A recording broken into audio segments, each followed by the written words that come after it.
And we should be going live. I'm going to make sure I see it on my screen before I start the intro.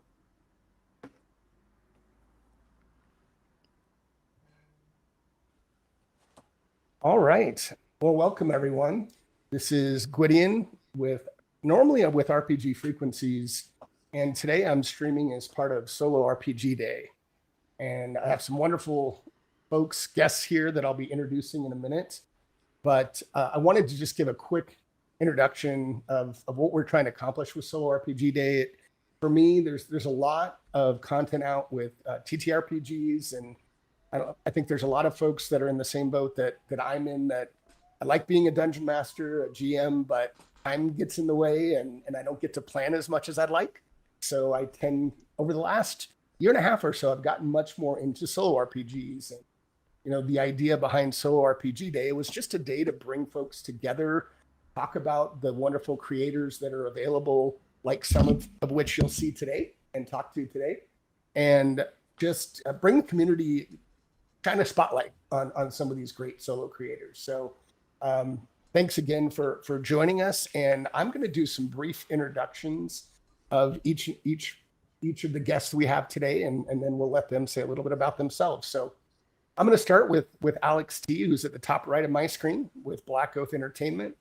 For those of you that are new to the hobby, he's the creator of Carnithalis, Cross 1,000 Dead Worlds, Machine Gods of the Noxian Expanse, Rift Breakers, and many more, but most recently, the successful Kickstarter for Choir of Flesh. So thanks a lot for joining us, Alex. Hi, it's a pleasure to be here. Awesome. And then I'm going to go to the bottom right, Toby Lancaster of DR Games. I met Toby a few years ago now, but he's the creator of 2D6 Dungeon, I would call it a universe, including the recent successful Kickstarter of 2D6 Legendary Dungeon, which I'm so excited to be a part of that Kickstarter.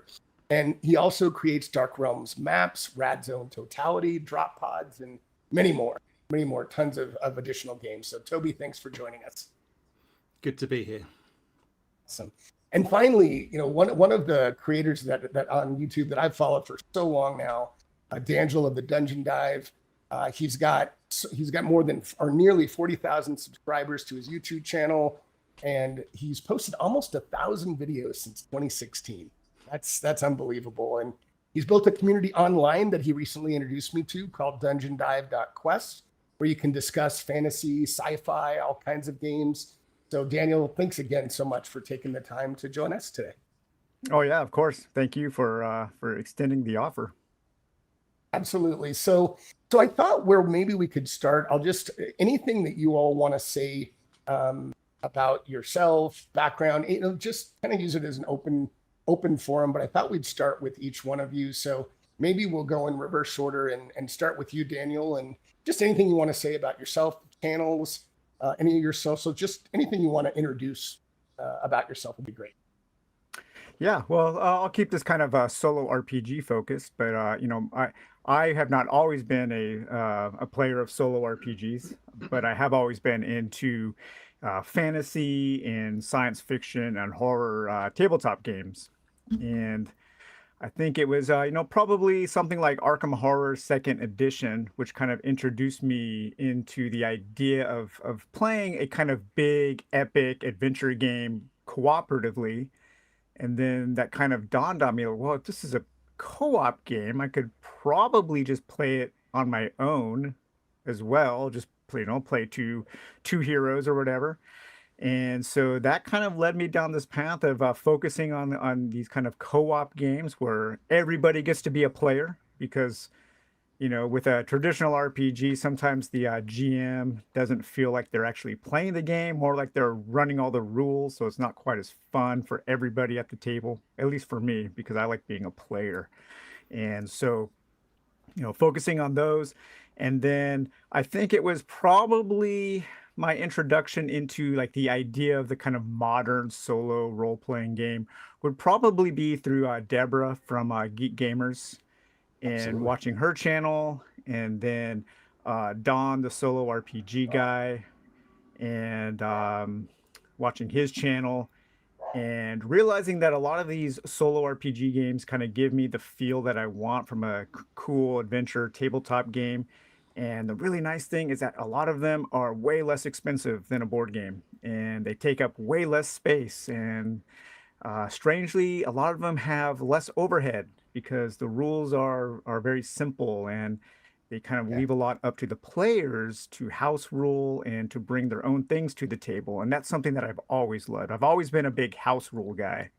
If I Yeah. don't like something about a game, I'll just change it and make it to what I like. Especially if you're just playing solo or co-op, it doesn't matter, you know. Very true. So Very true. so I'm really glad that I've stumbled upon this niche in this hobby. It's really opened a lot of doors for me as a player and for the channel too. Awesome. Well, thanks, Daniel. How about you, Toby?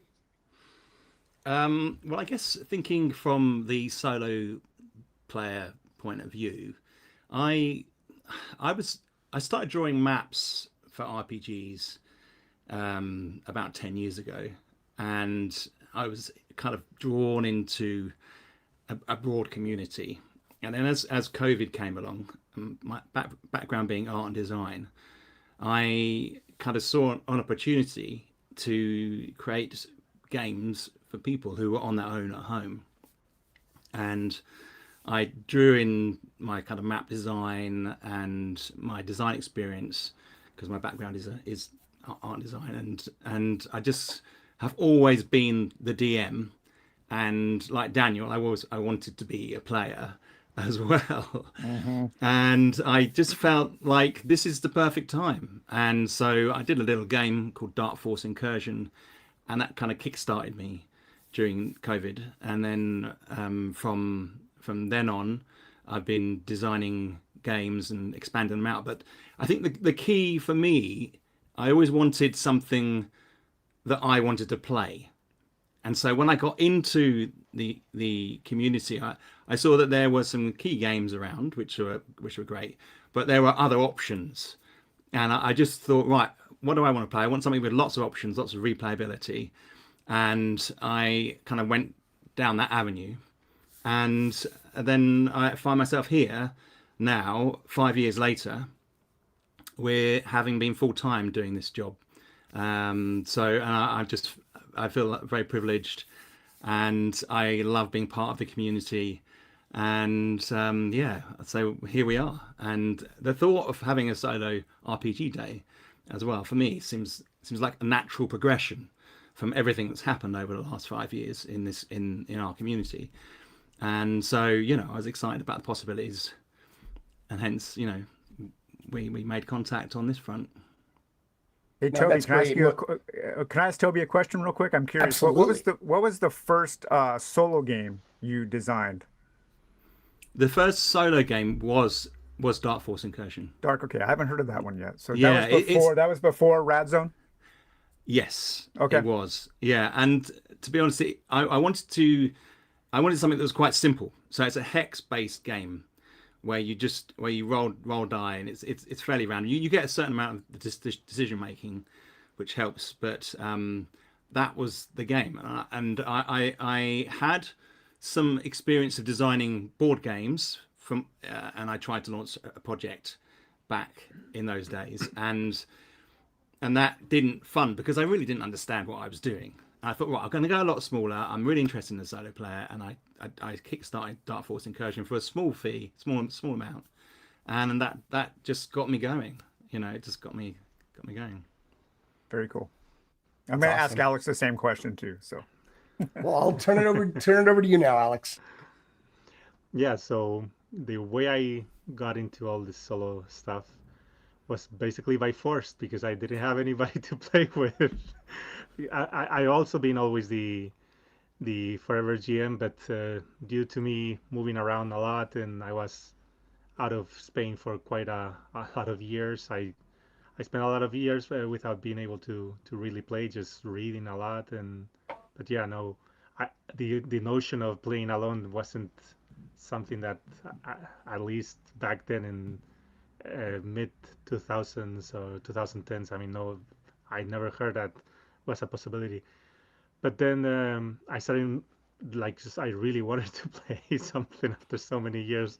So I first got into solo board games, things like Shadows of Brimstone, which really Yep. opened a whole world for me. And from there, I just kept investigating, kept watching a lot of videos, Daniel's videos, Geek Gamers also, and well, just investigating a lot. And I discovered that you could actually play role-playing games all by yourself, which was absolutely mind-blowing. So, well, to answer Daniel's question before he he asks, A preemptive answer. yes. Well, actually, no. Well, the first question, the question you asked was which one was the first game I wrote, which was Disciples of One and Shadow. Is that But I was okay? going to Yeah. say the first solo. Well, I don't call it an RPG. Let's say it's RPG light solo game I played was For Against Darkness. Oh, okay. Hmm. So you could actually you can really see the DNA from at least the initial version of Disciples of One and Shadow, which was much simpler than the one Yeah. you reviewed and the one that everybody knows, the Conquered Sun edition. The first edition was a D20 system. It was very simple. It's we made it was released by Exalted Funeral. Have their copy. We made very few copies. We made like 300 copies, something like that, and it sold out immediately because still back then there was just nothing. I mean, There wasn't a lot out. Yeah, that's only 5 years. That's only about 5 years ago too, huh?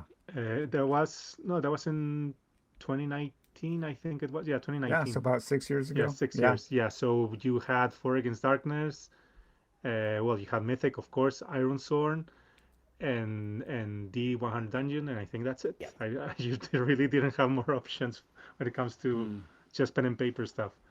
So yeah, I got lucky getting very early into the scene, getting lucky with Exalted Funeral because I managed to hike to attach to them before they exploded. So I kind of rode the wave with them of popularity, and from there, well, I haven't stopped since then. I'm just writing and writing the whole day. So it's an absolute privilege, like Toby was saying, to be able to do this full Yeah, time. It's just an absolute dream.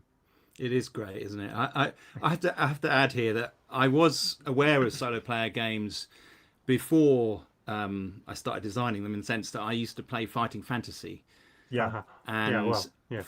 for me that was kind of a really informative period of my life, even though I was only like 10. You know, I carry that with me today. So exploring the Warlock of Firetop Mountain Oh yeah. Yes. and Yes. Russ Nicholson's illustrations, you know, are always in my mind, and they always Yeah. will be. And I was lucky enough to meet Russ Nicholson as well and talk to him. Oh, nice. And yeah, so that was something that I thought was out of reach until like you, Alex, in 2019. I thought, oh, hang on a minute, can I have those kinds of experiences again? You know, I was like this of discovering solo player games. Yeah. And yeah, and if you were designing back then, there was a crest of the wave, as you say, and you could kind of get into it. It's a bit harder these days, but Yeah, definitely. Yeah. COVID was a game changer for our scene. It was like yes, yeah, Yeah. completely before and after. I mean, before it was like, what's that? What, you're a weirdo playing by yourself, and then everybody was Yeah. like, okay, I have Yeah. to, if I want to play, I have to get into this scene. And Yeah, look at yeah. now, even Free League and everybody releasing solo modes for everything. So we are Yeah. part of the big scene now. Yeah, What's impressed me about the community is, I got into the solo more about a year and a half ago, and everyone was so welcoming.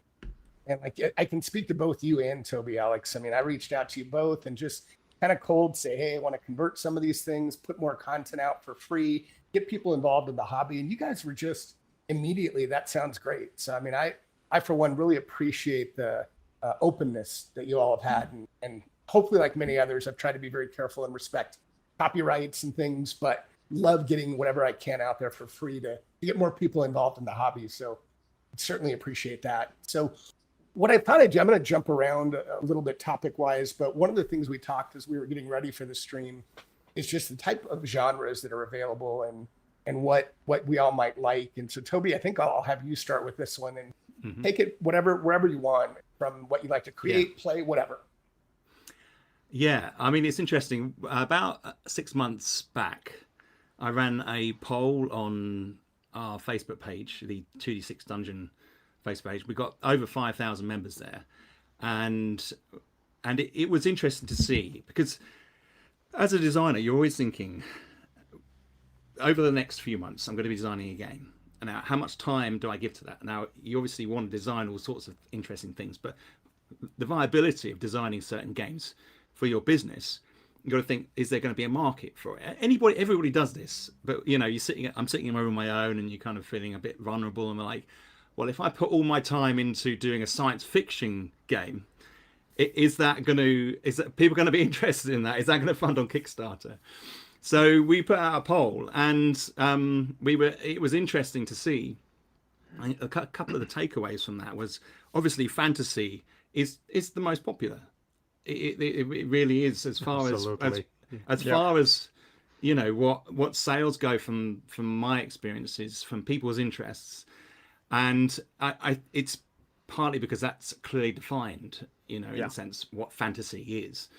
And so I'm very keen to make other types of games, but by understanding people's interest in genres, I've had to kind of steer my ship in particular directions because, like Dungeon 2D6 Dungeon was very much, I knew what that particular dungeon diving is a massive thing in the fantasy world, and I love all that stuff. I come from the red box D&D experiences back in the day, and I wanted to relive that, and I thought it was fantastic. I knew because of the genre there would be a good chance that it might do well, so that was good. But then I'm also interested in doing sci-fi, and I kind of have to to just decide how much time I put into doing stuff like that and westerns. So the polls on the site showed that things like westerns, post-apocalyptic arenas, they were getting like 1%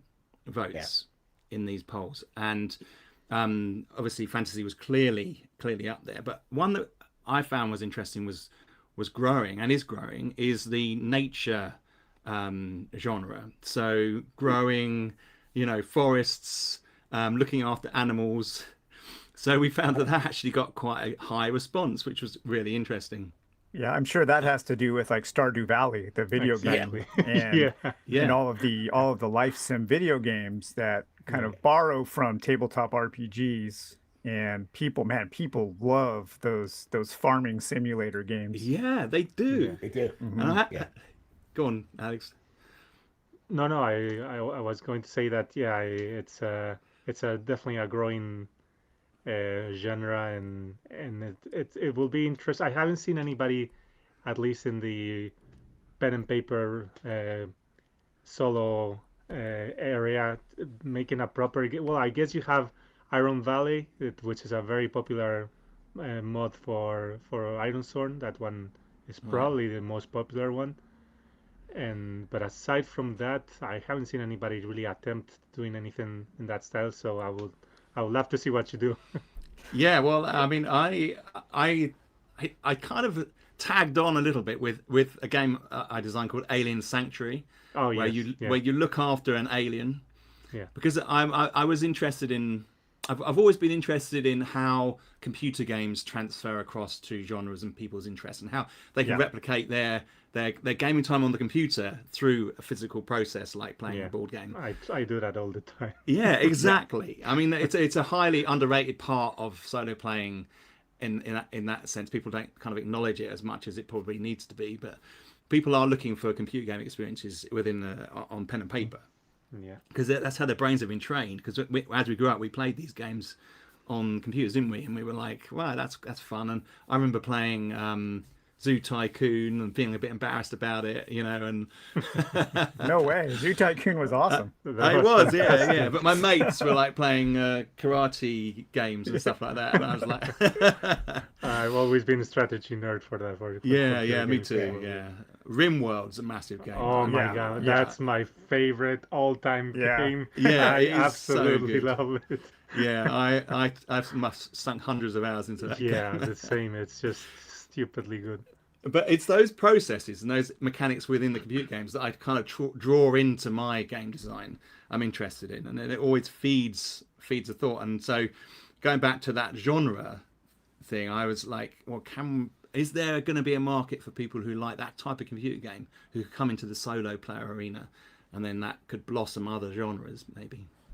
Yeah, Toby, you were saying it is odd how in our space, the tabletop space, fantasy is overwhelmingly the most popular genre. But in like the general kind of public sphere, science fiction seems to be more cool and more accepted by people, whereas fantasy still seems to be kind of nerdy, right? Yeah. I mean, it's D&D changed over the legacy? years.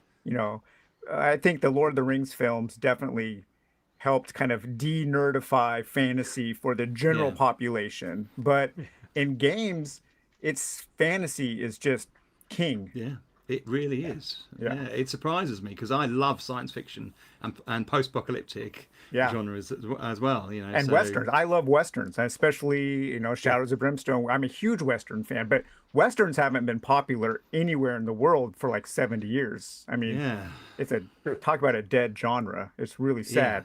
Since the spaghetti westerns, there's not really been much, is there? Mm-hmm. I mean, it was so massive. I mean, in the UK, it wasn't at that big, in a sense. But I know in America, there were so many shows, so many Western shows. Yep. That it kind of maybe it got saturated. Maybe people just got a bit tired of it. Could be. Alex, what about you? I know you've crossed the genres. You do sci-fi, you do horror, you do fantasy. Any other thoughts on either, I guess, your favorite or any other thoughts on the genre topic?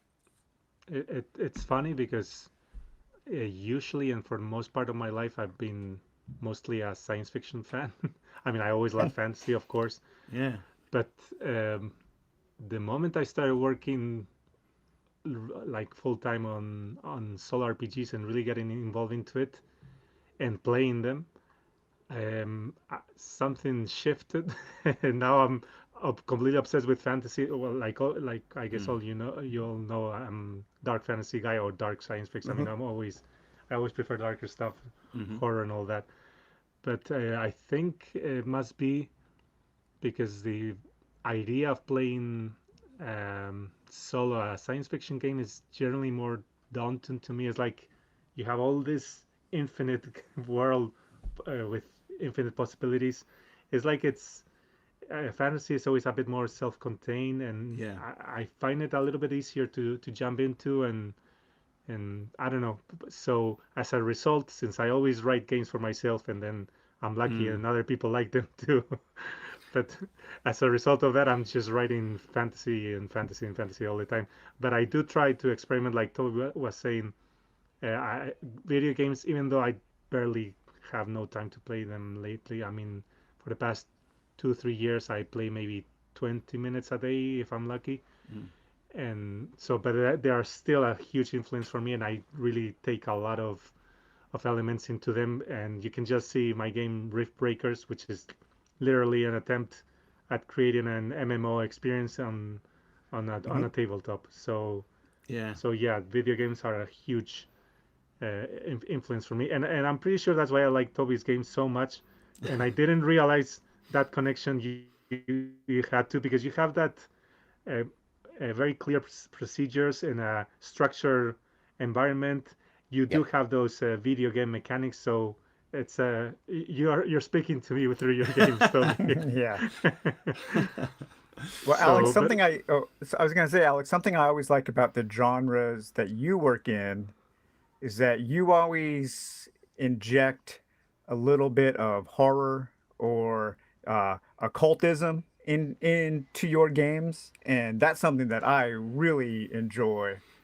Just the weird kind of twist, and I think what was the game you did with Alan Barr, Ashen Skies? Under Ashen Skies, Under Ashen Skies, yeah. That had a great horror vibe, but it's you're still working within the bigger genres of like science fiction and fantasy. But I like the way you inject your games with that kind of horror and especially like the weird occultism and stuff. I think that's super cool. Well, I appreciate that. I'm glad you like it, because I I always try to not to repeat myself. Well, with Rift Breakers, that was my attempt That at was a making more like straight, yeah, that was more like straight this is my fantasy. vanilla Yeah. game. Yeah. But usually I try to make things a little bit more unique and maybe not do a lot of lore exposition because I know some people don't like it, even though I keep being asked all the time, more lore, give us more lore. So I'm slowly adding more lore to my games. But yes, I do like to have a little bit of original stuff, and definitely all the occult stuff and religious themes have always been a Yeah. huge influence for me my whole life. Yeah. Same here. In a previous life, I was an occult publisher, so Yep. Ah, there you go. yeah. Yeah. You got a head start. Yeah. Yeah. So all No, those yeah, I themes like are that stuff. they're natural for me to draw from, and I think it's cool to have that touch with that connection with real world stuff, even if you filter them through the particular game's lore and through you gamify all the elements. I think it's cool to have those elements because they root your experience into familiar themes. And well, I don't know, I find it fun, so as long as I find it Yeah. fun, it goes. The question of lore is always an interesting one as well. It kind of almost goes along with the genre aspect. I think there are certain hardcore people who are into your games or whoever's games, and they want more lore. But I've often found actually that people prefer it a bit cleaner when they're playing, and they don't want to read too much. So, whereas I'm always torn as to how much lore I put into my games. And when I did 2D6 Realm recently, I put some more in the front of the book. But as far as I can see, the communications that I've had with people, they rarely reference that. They much more reference the rules or their own experience, their own lore that they're creating. I think to a certain extent it shows that we're kind of facilitating people creating their own lore, which is a good foundation for them to have a really immersive experience. Yeah, so I always struggle with how much lore to put in because I would just sit down and write a book if I could. Well, But that's always my approach with writing the lore for my games. I always thought that I didn't want it to be too intrusive, so I always added it or still do, like in a passive way. Like, okay, you have a description of an item, and in that description you add some lore or a spell, all that kind of thing, which gives the setting a bit of flavor and uniqueness, but nothing that demands you sitting and reading a chapter with 200 pages of lore, the direct exposition, because I rarely like it, and therefore I try to avoid it. But I'm seriously being bombarded all the time by people. It's funny, isn't it? I'm the same. People are asking me do a bestiary, and all that sort of thing, and I'm thinking, Right. Well, I think how much of that would you read? from a player's perspective, I kind of look at it two ways, right? So when I'm playing the game, I want to be the director, I want to be the writer. I vastly prefer having as little flavor text as possible so I can generate my own things, right? However, as a book collector, as a book reader, when that kind of stuff is in a book, I enjoy that as a separate part of the hobby. That's when I go and I, like, my wife and I are out watching TV, or I'm just kicking back. I'll pick up a book, a game book, and I'll turn to those parts where there is the story, where there is the lore, and read that as a separate thing from the game. So that's not helpful at all. You're just telling us you want both things. Well, actually, no, I think I do actually think that is a good point, because it often comes down to the division within the rules. Where do you place the lore, if you place it at all? Guiding the player to that lore, if they want to read it, is a good option. Obviously, you have to think about things like page count and how much stuff you can get away with putting in there. But I think I think you're right. I think there's a lot of people that would love to read more lore, but yet they kind of there needs to be the right environment, the right point for them to do it. Are either of you familiar? I'm sure you're familiar with them, but Shield Dice Studios. They have the Loom books and the Loom game.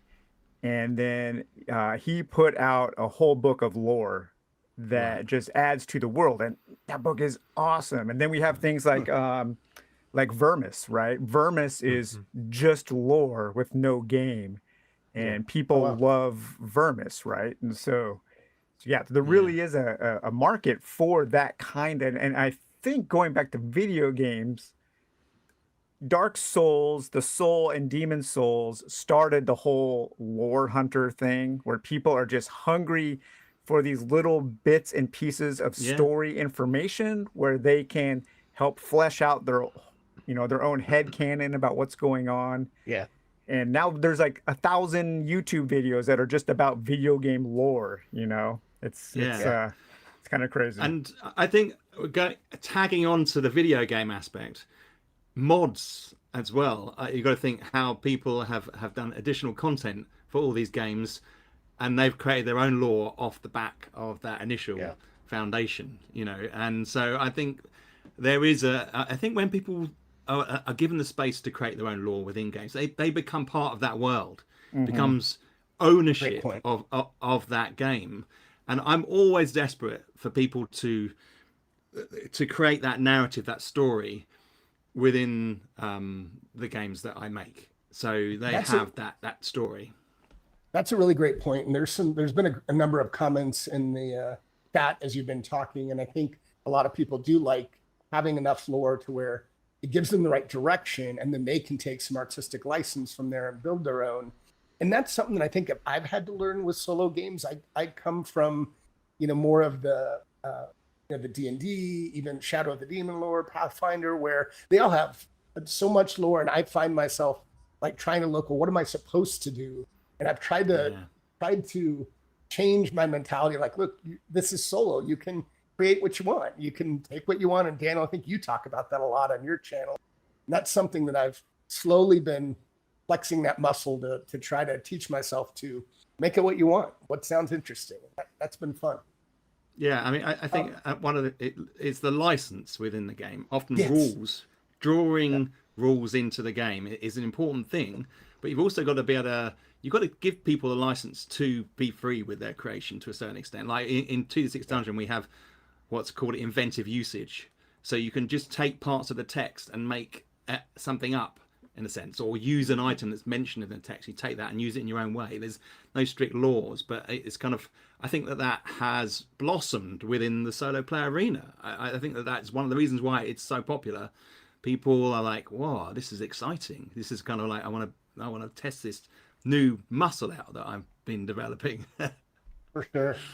Hey, one of the things I thought, I hadn't really planned to go here, but I wanted to just do a quick digression around this topic because hopefully people find it interesting. But both for you, Toby, and Alex, again, I think of where I came from, and I came from almost exclusively a D20 systems. But I feel like you, Toby, with 2D6, and then Alex, I know you're much more D100. I don't know. I'd love to hear a little bit about what you guys like and what makes you kind of go into the other dice type of mechanics than what's traditional. So I don't know, maybe Toby, if you want to start, and whoever jump in and add to it. Well, it's actually it's massive. It's a massive subject. I mean, with all the with all the new RPGs coming out lately, Daggerheart and Draw Steel and all that, talking about what combinations of dice they're going to use. It's a hot topic, and for me, because I mean, I've named one of my games after dice, 2D6, and the reason why I like that is because it gives me that bell curve. Yep, the bell So curve is so good. Yeah, I think I think that it really helps with a narrative. So you got your common things, you got rare things.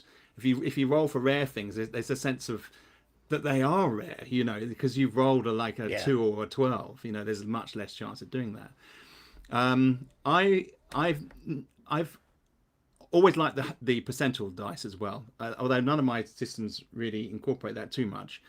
I go off the one dice system because I felt like it's had a lot of time, and I feel like it's time to sort of explore other combinations of dice.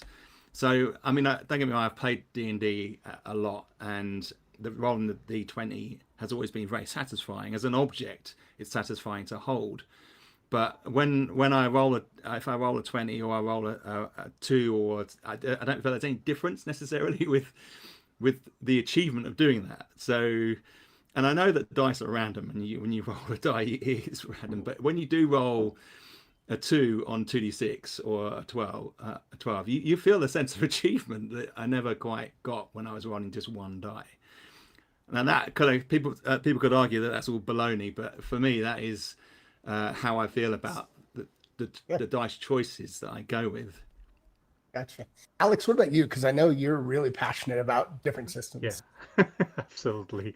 Because well, I mostly have written games with either D20 based on D&D and D100, which kind of started, my D100 system kind of started as an offshoot of basic role playing, the Chaosium system, but it quickly evolved into its own thing, and now I've even come up with my own engine, which is the one I'm going to be using forward. I'm calling the Momentum engine.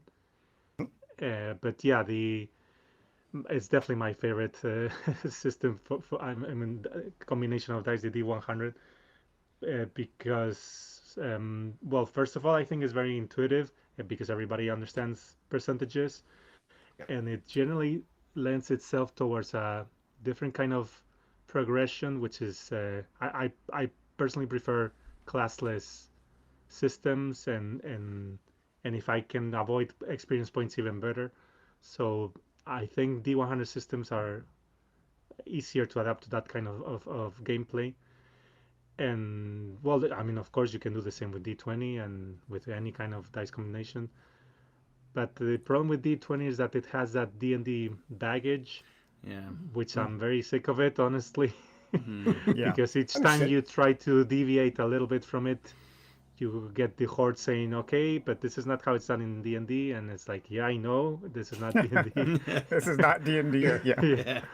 But it's just as difficult. I mean, I understand, and it's also my fault, because one of the reasons I started writing D20 systems was precisely because it's familiar to people, and it's like, okay, one thing less to learn. But then I just personally don't really like D20 systems, so I end up changing them a lot. So I kind of work against that idea of familiarity. So that's why I'm saying, yeah, screw this. I'm not doing anything more with D20. I'm moving to D100 for the foreseeable future. I do have some other stuff with dice pools and things like that, like my Dice games. pools. That's my favorite. A D6 dice Yeah, pool. it's Yeah, very love fun it. to Love chug it. there a bunch of dice. It's always very fun. And I did experiment a lot when I was trying to come up with what will be my future in-house game system. Uh, Dice pool systems was definitely an option. But at the end, my D100 is my beloved because of That's your Rollmaster. baby. Yeah, Yeah. Rollmaster and all the Chaosium games are Warhammer Fantasy. I mean, all my favorite games use D100, so it's what I play the most and it's what I enjoy. But in generally, I mean, especially if I'm a player, I really couldn't care less. I mean, as long as I'm having fun, I don't care if it's one dice, 50 dice. That's a good point. Sure. Yeah. There is one. I want to get to a question I saw from Kelly Lynch in chat, and the question was, when you're creating games, do you start with the mechanics and like, hey, this is a 2d6 or D100, or do you have an idea from the game and then try to determine what's going to fit best from a dice mechanic? So, I don't know. Maybe Alex, do you want to start with that one? Yeah, I definitely always start with a theme, always, and then I try to think what will fit the best in that kind of theme. But I guess I'm moving a little bit away from that precisely because of starting to use my own D100 system for everything from now on.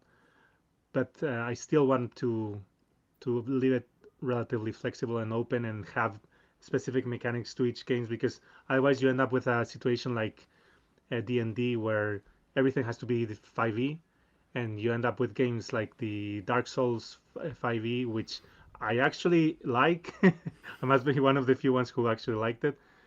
but I like it despite of it being a 5e Yeah, adaptation yeah. because it really wasn't. I mean, a game like that is not meant to be D&D, No. and you can say the same about so many games that they just shoehorn into D&D into the D&D rule set, and it just doesn't work. So I really want to avoid that kind of situation and Yeah. always do what the setting needs, which is what I've been always doing. I mean, I always look at the setting and it's like, okay, I think this will feel better with this kind of system or this other. What's the kind of gameplay I want to play to make? Like, for example, with Solace and Surgery, I wanted something faster and feeling a bit of a very trash tabletop, I mean, board game, and that's a dice pool is perfect for that kind of game. So it depends on the feeling I'm going for with each game. Gotcha. What about you, Toby? Yeah, I'm pretty much along with Alex there. I go with a theme, and then as I'm designing it, I throw ideas away and bring new ones in, and I like to try and I kind of go beyond the theme and try and imagine myself in those environments and how a physicality could affect the mechanics of it. So, like with 2d6 Dungeon, I'm trying to demonstrate with the shifting mechanic for the dice in the combat how Love you that. can Which is how so you good. It's so good. thank you how you can actually shift your maneuvers while you're fighting, Yeah. based upon different situations. So I'm kind of I'm very much trying, as Alex has said, I try and make it relevant to the situation. I do think that it's easy to say to somebody, that oh, I'm going to design a game, put a couple of mechanics together, but it doesn't really come down to that. It comes down to the fact that you have to imagine yourself in those environments, and I think the good games are the ones where people are like, well, how can I make people feel like they're in this environment with me? Yeah, You exactly. know, and I try and get that immersion in, and any mechanic has to have a reason in my mind. Has to have an actual reason why that is happening. I try and do that. I try and justify all those things, and then people won't necessarily question, well, why am I having to roll for this, or what relevance does that have? It always it's different for each game, but you kind of carefully walk your way through it, and then yeah, the theme for me though is really key, and that kind of lends to the equation. But I like randomness, so I always include a lot of tables in what I do, and so Yeah. rolling on tables is a big part of that. I was What just going about to you, reference Daniel? that. Yeah, go Yeah, ahead, Daniel. Alex. Yeah. No, what I want to ask Daniel, why is he using the mechanics he's developing for his game? I Yeah. want to hear about his game a little bit. Oh Yeah. yeah. So yeah, a D6 dice pool. Yeah, yeah. I probably the first time I encountered that was again Arkham Horror. And just conceptually, it just makes so much sense to me. If I have 3 strength, I roll 3 dice. I have 3 chances to get Yeah. a success. That's just like it's easy for me to see. Okay, Yeah, and then if I add 1 strength, then yeah, I get another chance to get a success. And then having the ability to modify the excess target number based on if it's easy or hard. If Yeah. normal success would be a 5 or a 6. A hard success would be a 6, and an easy success would be a 4, 5, or 6. It just, for some reason, I grasp that Yeah. easily, and I also just love D6 dice. They're Yeah. awesome. They're everywhere. It's like Yeah. yeah, yeah, everybody has, even people that don't play yeah. RPGs have a cupboard with D6 dice in there somewhere from some card Sure. game or Monopoly or something. And yeah, and it's interesting hearing both of you talk about theme first.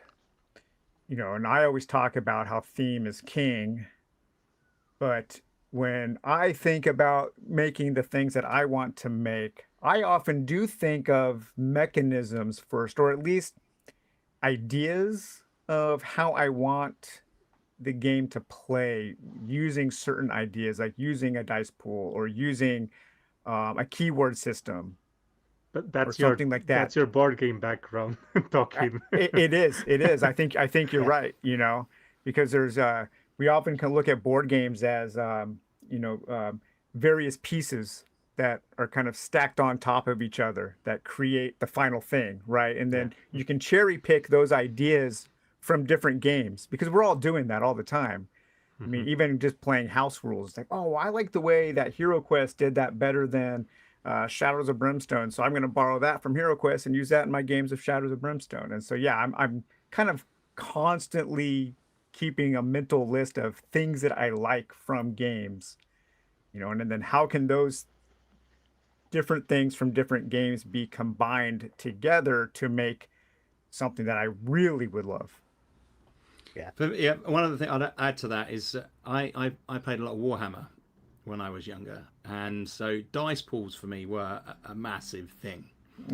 So rolling to hit with all those dice, I think that is a lot of people recognise that system as well. So it gives it a kind of credibility, So having all those little dice rolling around, I kind of felt like for a solo, because my solo player games are often quite portable. So I kind of made this conscious decision to reduce the number of dice I had just down to 2. Well, I do really like dice pool systems, and I probably think about incorporating that in some way in the future. But I kind of always felt like just 2 dice in a small space would be handy for me for the portability of some of my games. So yeah. It's interesting. One of the things Alex, go ahead, please. No, I was going to say, Alex, I think you messed around with the dice pool system for the Solace and Surgery. Yeah. Yeah, That was cool. yeah. It's Is that the only game you've done with a dice pool? Yes. Yeah. Okay. Yep. Completely inspired by Shadows of Brimstone, so that's probably why you liked it. Shadows of Brimstone, Arkham Horror, all of those games. Yeah, all those exactly. amazing games. Yep. One of the things, Toby, you touched on, and I was going to go there for just a second, is, one of the things I've seen for both you and Alex is you guys have so many tables and the variability in results. And I think that the 2D6 and the D100 really help with, I don't know if that was a happy accident, but for me as a player, I love it. Yeah. And there was a question from Somente Solo RPG about when you're both creating tables, how hard is that? Is it streamlined now that you guys are experienced with it? But maybe just a little insight on how you all go about it, because you both are super prolific tables. So either one, Toby. Well, I'll say you first. Okay, sorry. Well, it came down to that. It really came down to one thing for me. I wanted lots of options. Yeah. It just really came down to that. Because I played games where you roll on the table, there were 6 options, and if you wanted to play again, you probably roll the same thing again. So I wanted to try and create a system where it would kind of be as random as possible. So you could go into a dungeon and have a new experience each time. And so I needed the tables for that. And I laboured over, because tables appeared for me in Rad Zone. That was kind of where I started to play around with that concept. And I had search locations. You'd turn up at search location, and you'd roll on the table, and you'd have a little bit of narrative, a story. It's a way of introducing story directly to the player, and that for me ended up being something that I thought, wow, hang on a minute, what's the possibilities here? And then I moved into dungeon, and I was like, I could have a whole range of tables for each dungeon and have lots of different types of results. And what happened was, people, if you could, I put it in the A5 format, so it's smaller, and people could flick through it, and they were discovering things new all the time, because there's so many tables. You can't just sit there and read through all the tables. And so you're always discovering new things. So that book has got secrets in there that you're never going to find. And that for me was really the tables. And then writing the tables, of course, it at times it can be labor intensive, but I've always enjoyed writing the tables, and they go through a series of processes. I'll write some text out. I've got a great bunch of guys who read through stuff for me, and then I'll go through it again. I then have to reference whether I'm putting the other references to other tables within those tables. So, Yeah. so you know, you Nested. can't write a table and not have another table reference to it. And so I there is that process. But then at the end, when the tables are there and they look finished, I'm like, oh, I'll add a bit more in there and add a bit more detail and mix it up. And then, it is. I enjoy creative writing. I think you have to enjoy that to write lots of tables. But that's kind of where I'm at with them. What There's about more you, to come. Alex? Yeah. Well, for me, the main reason to have a lot of tables is because I always try to write my games with the idea that they can be infinitely replayable. Yeah. Maybe not infinitely, but as close to as possible. So I generally don't like endings in general. I mean, when it comes to stories, books, and that's the way I write my games. I don't want them to finish. If you realize, most of my games don't have a max level, don't have a defined. I mean, you can progress indefinitely, and the key to that is tables, Yeah. and more tables and more Yeah. tables. Yeah. But I think that's why we connect so much, because that's both of you. There's something I always talk about on the Dungeon Dive, right? Is variety. It's like these Yeah. games for a lot of us live and die on the variety. And Exactly. we Yeah. want So, that feeling of infinite exploration, right? yes. Yeah. So And that comes from me as a player wanting that myself. Yeah, Exactly. exactly. I always kind of like, I always think that is a good position to come from. Play a game, design a game that you want to play. yes. And that's where it's led me into those tables. Yeah. Yeah, so it's No, just it's a matter of sitting and writing them. Some of them are easier, others take longer. I mean, I can't really say is my favorite part of writing. I'm really a mechanics guy, so I have a blast writing all the mechanics. Yeah. I just, I mean, maybe if I on average a game takes me, let's say, 3 months to write, maybe sometimes less, sometimes more.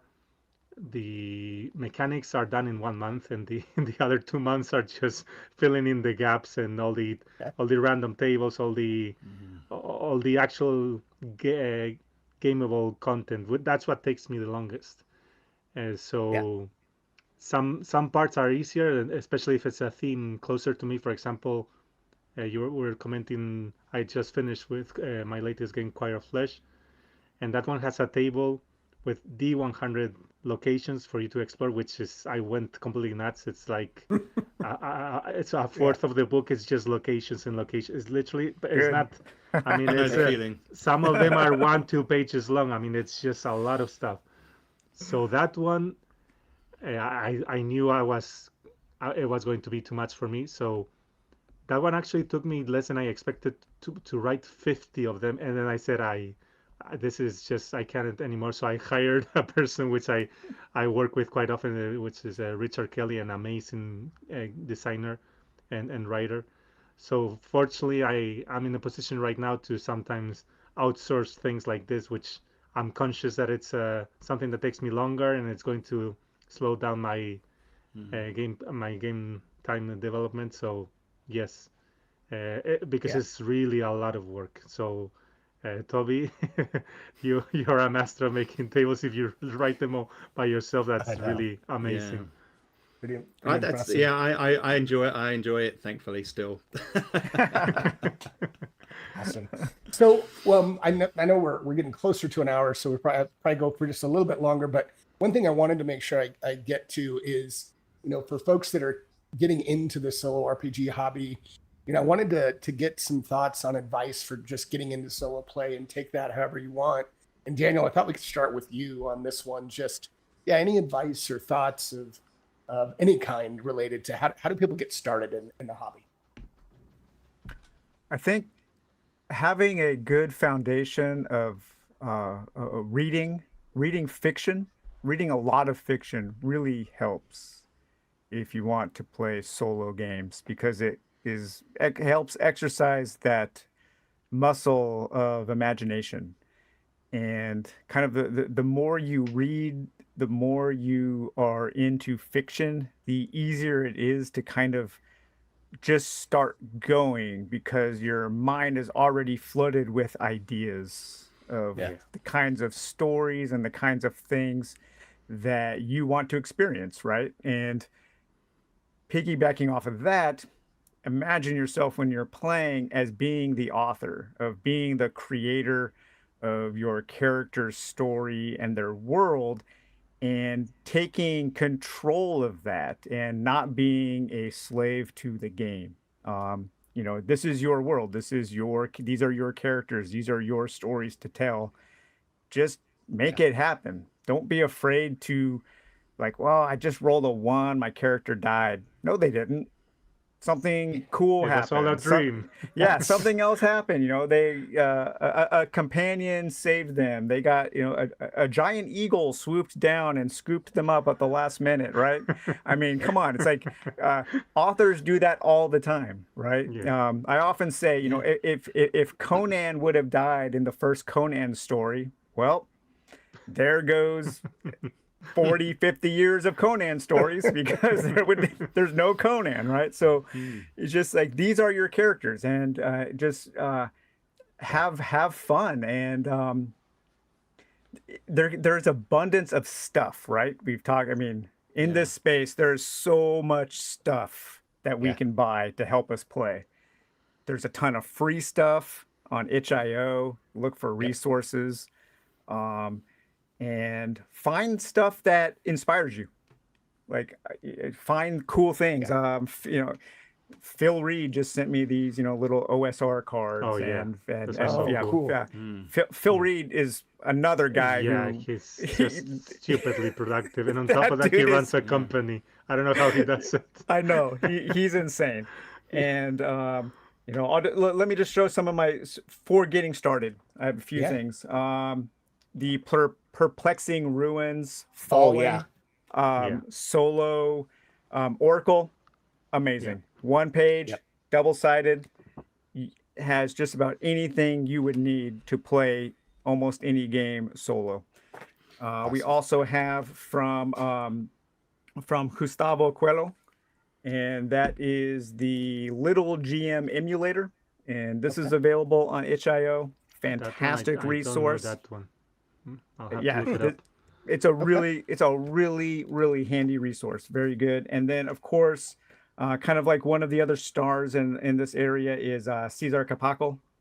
Yeah. And his Random Realities. I love that one. Book is amazing. Yeah. It's just full of charts and tables to roll up random things on. Now, he's such a creative guy.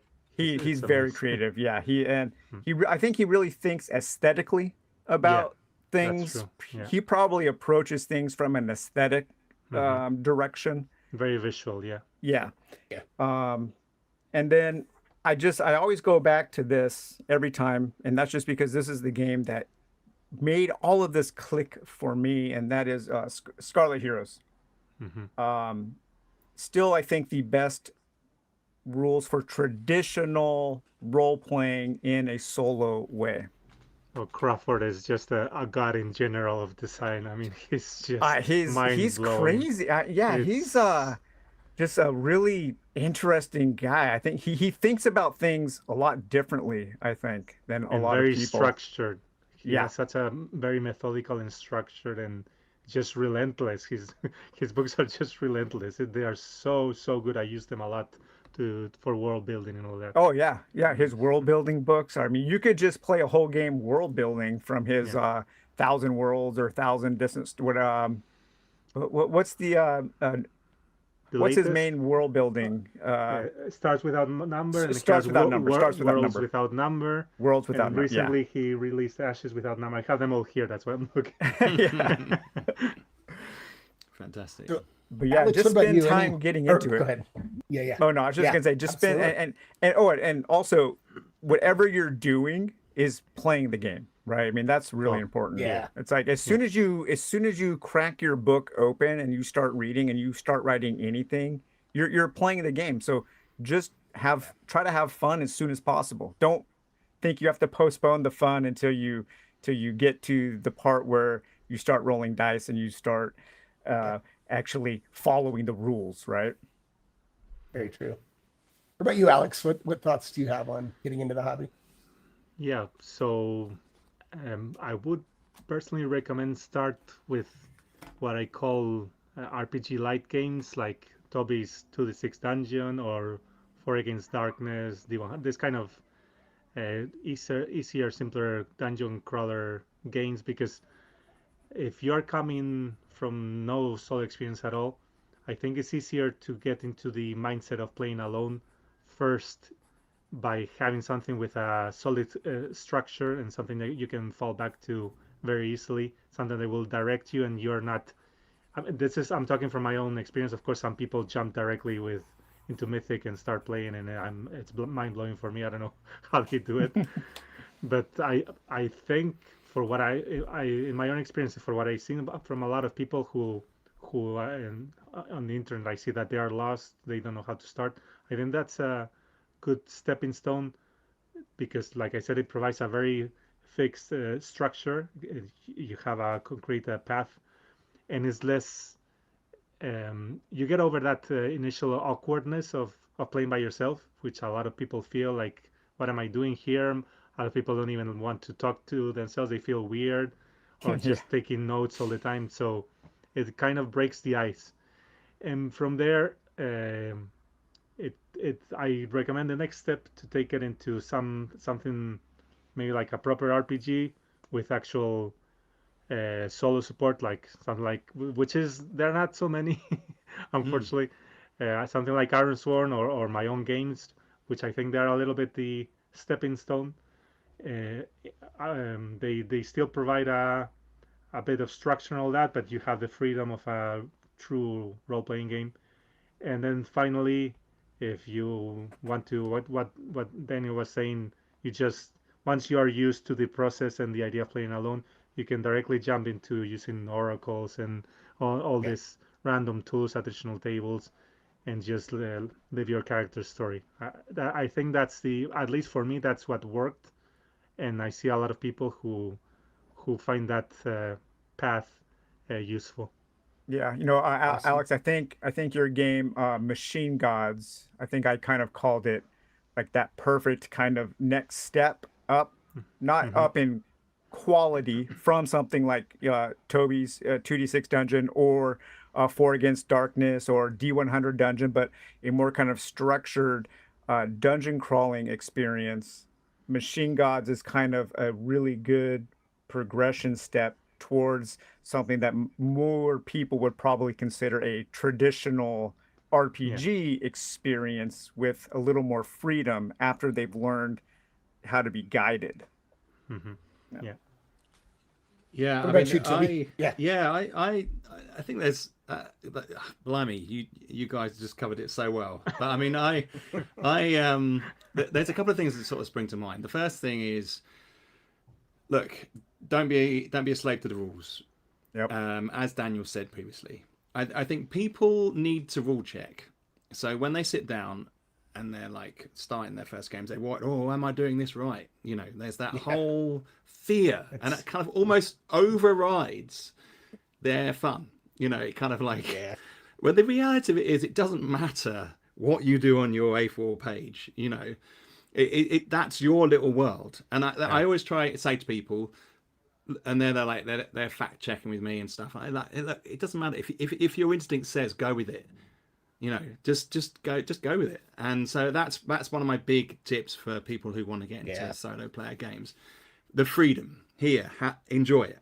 Well, And you the you second, specifically called that out in 2d6 Dungeon with that inventive use rule. You kind of yeah, codified the freedom to be creative with that Yeah. rule, which is super cool. and I think that partly Yeah. comes from my own background because I'm a creative. So I've always I was a teacher for 15 years, and it's part of the task that was doing exactly this.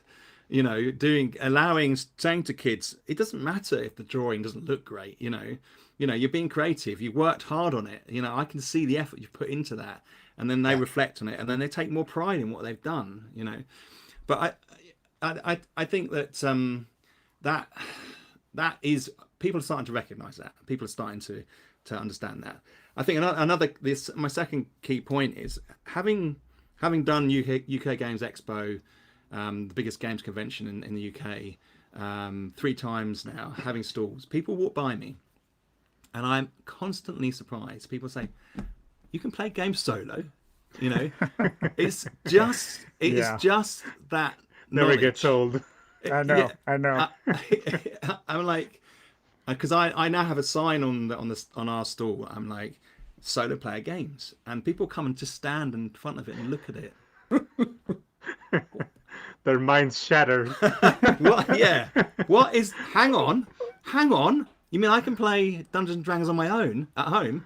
Yes, I give you the license to do that. Go. Do it. Yeah. Yeah, do it. And people are like, wow. And I think that it's spreading that gospel. It's like saying to people, like, oh, I was playing, last night I was down a dungeon and I was exploring, and someone says, "Who were you playing with?" And I was like, "No, I was on my own." And you tell the story.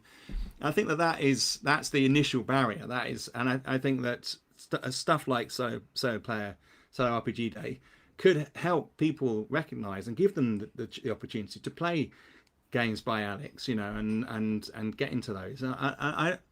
And people have different levels of expectation of game as well. So some people like complex games, some people like simpler games, so that is all available.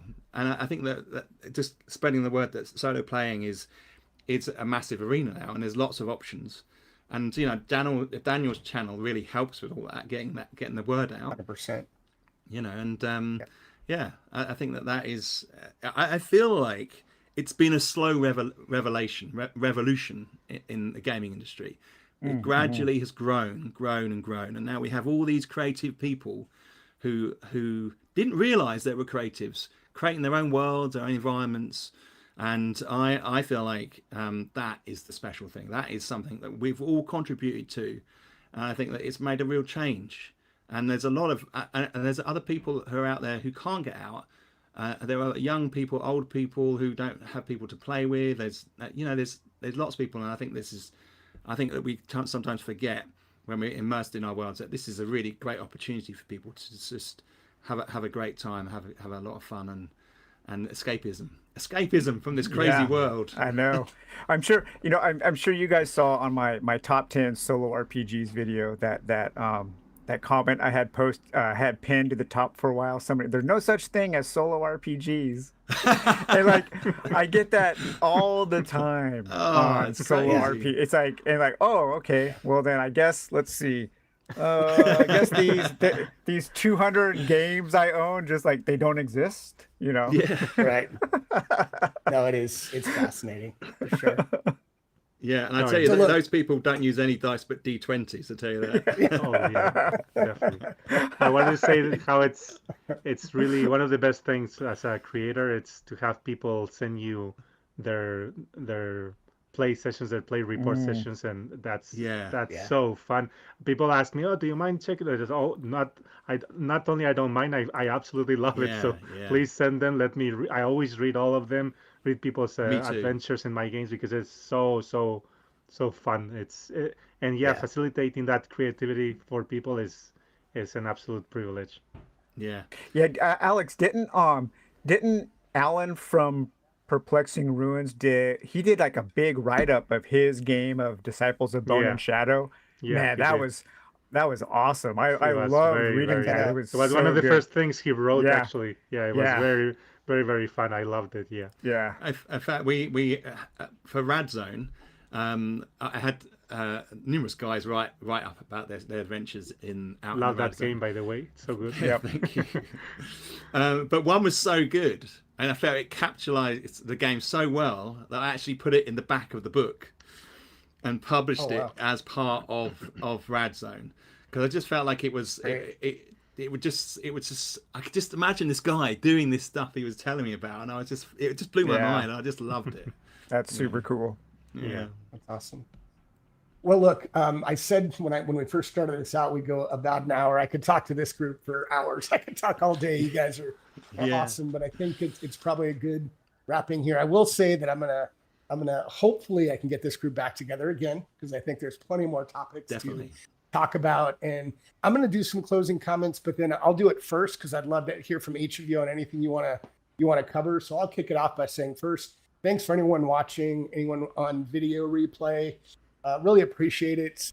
Solo RPG Day is something that I plan to continue to build on for several years, and hope this becomes something that it just gets a life of its own. And we're going to keep the Discord server going more to just introduce people to the concept. The creators are out there, but I really encourage everyone to support all of the creators that are out there. And if that's support from a like and subscription on a YouTube channel, great. If you can afford to buy their games, buy their games. This is their livelihood. Both, Alex and Toby and Daniel, you too. I know it's important. And somebody like me is more, I dabble. I'm not really trying to monetize, but this is the livelihood of folks. So if you can buy something, great, do it and support them and keep this hobby going. If you can't, Daniel referenced itch.io. There's community copies of many games to get yourself in there and until you get the opportunity to where you are in a position to buy and support games. But again, appreciate everyone and thanks for stopping by. And I think I will turn it to Alex. Why don't we go to you for any closing comments you'd like to give? No, well, first I wanted to congratulate you for having this amazing idea. I mean, it's a fantastic initiative having Solo RPG Day, and I think it's really going to consolidate the scene and make the scene more visible, because like we were saying across the whole conversation, still there's a lot of people who are very surprised that you can play solo game, play an RPG solo. So I think this is going to really allow people to realize even more that we're here and that there's a lot of us, a lot of people playing solo all the time. So you definitely have all my support, and thank you for this chance. Awesome. Appreciate it. Toby, how about you? Yeah, I second all of that. I think there's so much possibility out there. It's exciting arena. It's an exciting area to be involved with. I've often found we have some really smart, really high intellectuals in this arena who are just writing great stuff, like Alex and Daniel. It's like there's so much to engage with. It could be overwhelming, but it isn't. I think that I just think that the future's bright for the solo player arena. Oh yeah, absolutely agree. Daniel, take us home. Yeah, I'm really thankful to be part of this whole community. It's been really cool. I will go further and say you're one of the architects, because okay. Yeah. a lot of people 100%. reference all your videos. So Definitely. yes.